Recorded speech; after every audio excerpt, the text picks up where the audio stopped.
And we're very delighted to have in the studio with us Edmund Dawe, who's joining us today from Halifax. Edmund, welcome to the program. Thank you very much. It's great to be here. And what brings you to Halifax today? Because your home is where? My home is in a village of Alma, New Brunswick, which is a beautiful, beautiful location right at the entrance to Fundy National Park in New Brunswick, Canada. But I'm in Halifax, Nova Scotia, adjudicating the senior piano classes at the local competitive music festival. And I'm here until tomorrow evening. I see. And you do quite a bit of adjudicating and judging over the years, haven't you? I have, yes. I've done a lot of music festivals from up north, Whitehorse in the Yukon, to St. John's, Newfoundland. So I've done quite a few. Uh-huh. It's always great to hear the young people and have the opportunity to encourage them and help them out if possible. And so I really enjoy it.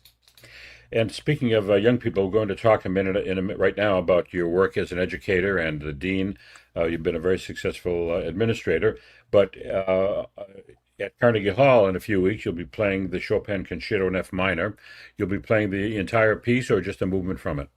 The entire concerto. Oh, that'll be very exciting.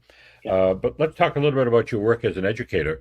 You were the dean at a school for 17 years. Which school was that? I have it.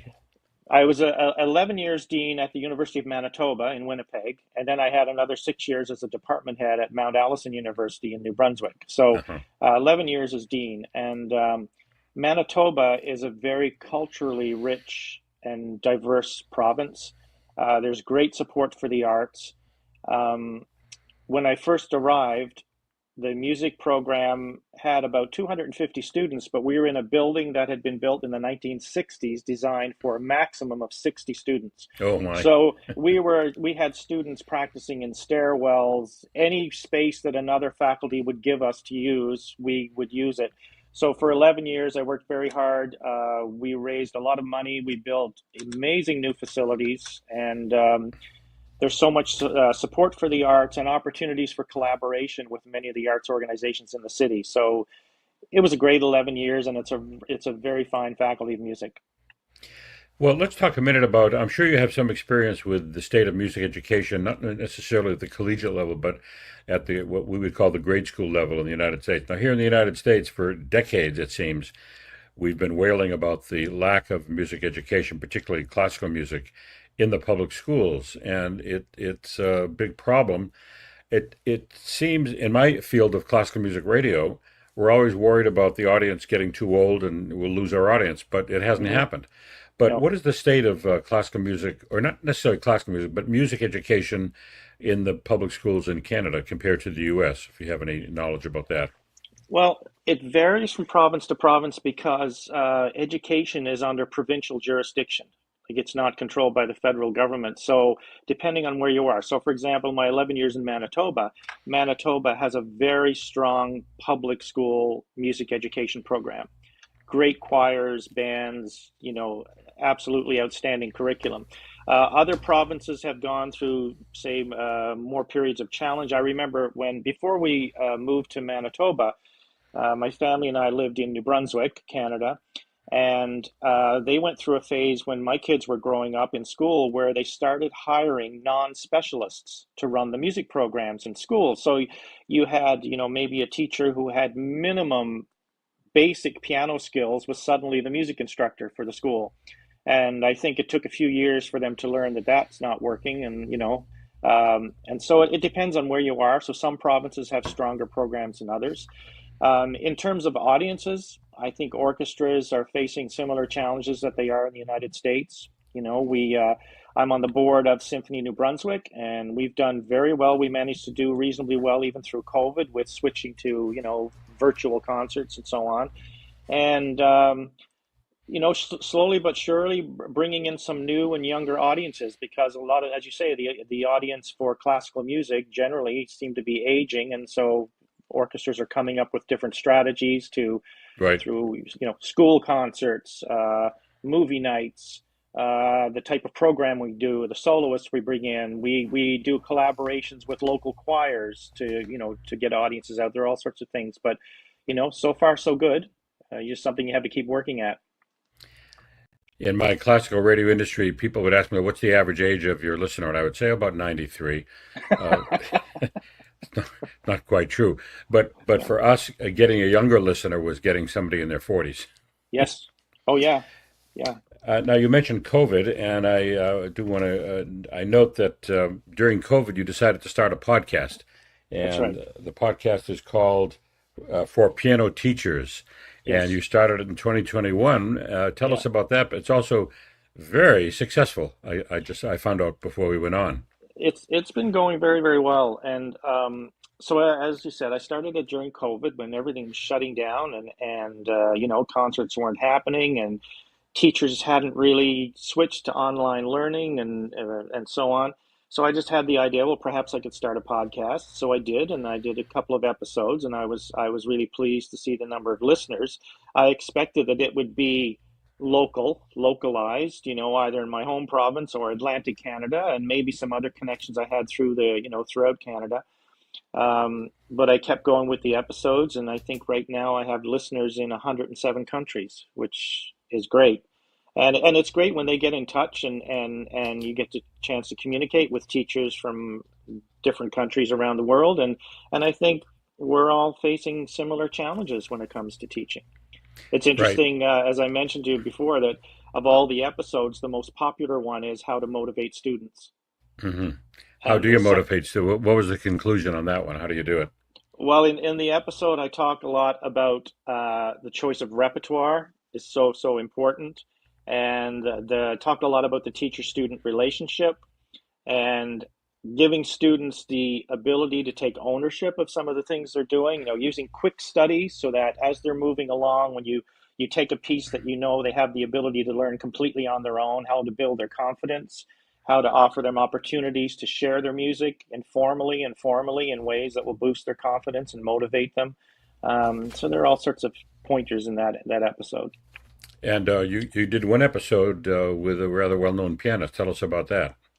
Well, I didn't not in the podcast, but many Ah, years ago, I interviewed Evgeny Kissin, and I was at the time I was interested in looking at the great pianists who had trained in at the Moscow Conservatory in particular, and I had spent time at the Juilliard archives, going through all of right. Rosina Levine, Adele Marcus' study with Joseph Levine.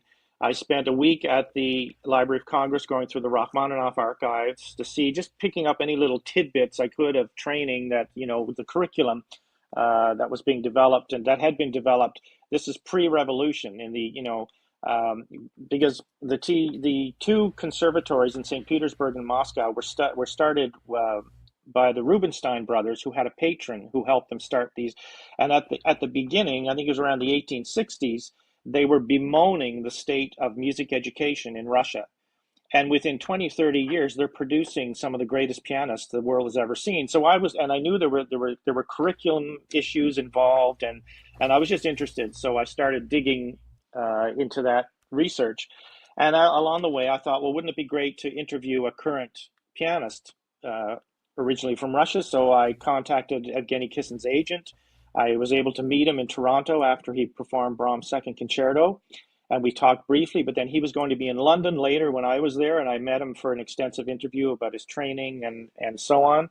And it was very exciting, very And that exciting. that paper was for a PhD you were writing, a thesis? No, it was just my own research. I was Oh, just I working see. on, yeah, for my own teaching and for some presentations at conferences and so on. I just wanted to delve into that whole system of teaching and see what I could find. Fascinating, fascinating. Yeah, it is. Well, as we mentioned, in a couple of weeks, you'll be at Carnegie Hall. Have you performed at Carnegie before? No, I haven't. No, I've had the pleasure of being in New York before. For many years, I performed in a trio, a soprano, clarinet, and piano. Yeah. And of course, in addition to Shepherd on the Rock by Schubert, we performed a lot of other music and commissioned a lot of pieces. And we performed at Theodore Roosevelt House in Gramercy Park, had a chamber music series. I don't know if they still do or not, but in the late 90s, we performed there. Canadian Consulate, the Public Library. And we performed a lot internationally. So I've been to New York before, but I've not performed at Carnegie Hall. So I'm very excited about this one. It's an unusual trio. You said soprano, clarinet, and piano. That's right. And when we formed the trio, all three of us were colleagues at the same university. And the first question we were asked was, well, what are you going to perform Right. besides Shepherd on the Rock? And we were very fortunate. Actually, that New York concert at Roosevelt House, I've never forgotten it, because one of the pieces we commissioned a really talented arranger to do an arrangement of four Gershwin songs, which we would often end the program with. And they were really incredibly well done arrangements. Anyway, we performed at Roosevelt House.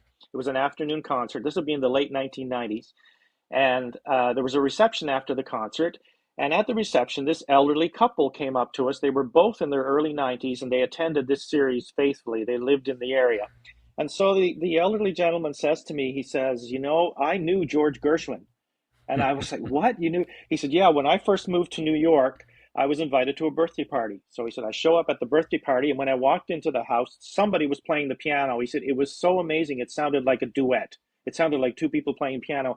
So I looked in the corner, and there was this guy sitting at the piano. He said, it was phenomenal. And I said to the host, who is that? And the guy said, you don't know who that is? That's George Gershwin. So he said, I met Gershwin at the party, and then we occasionally met for coffee. And the best thing and he said, he said, if George were here today, he would have loved that arrangement. So I think that's the best compliment I think I've ever gotten after a performance. But Yeah, that's a that was fantastic story. 1997, 1998, I think it was.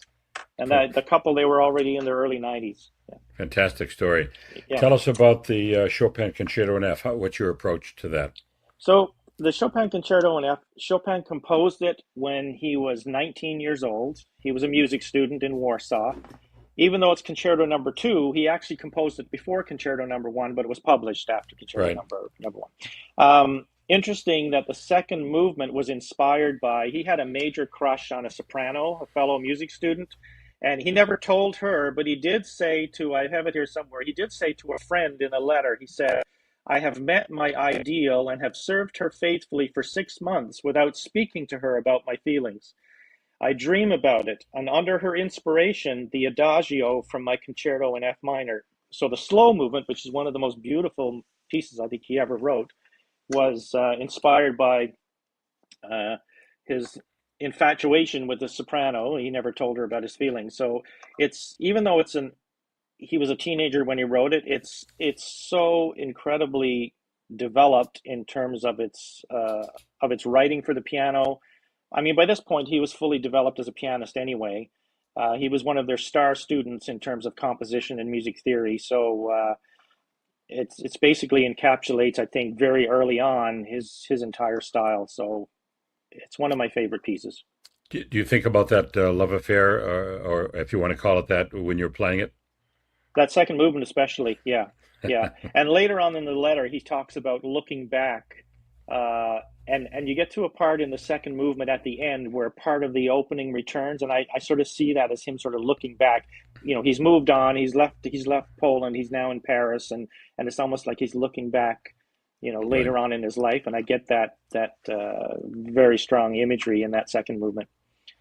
Well, Edmund Dawe, we're very eager to hear that performance, and it'll be online along with this interview. And I want to thank you very much for taking the time to talk with us today. Thank you so much, Steve. Thank you. Bye bye.